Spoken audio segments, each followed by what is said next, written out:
Hey there! Want to change the color of an object in your video using After Effects? Here's a simple technique.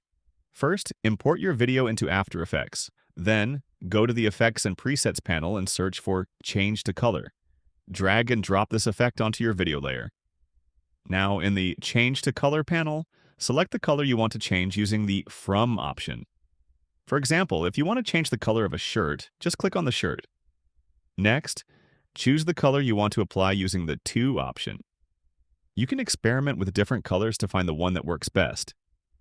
If there are any areas where the color change isn't perfect, you can use the Hue option to fine-tune the color. This technique works great for changing the color of any object in your video, whether it's flowers, clothes, or anything else. You can see here I am trying different colors, but they are blending perfectly, no distortion at all. Give it a try and see how it works for you.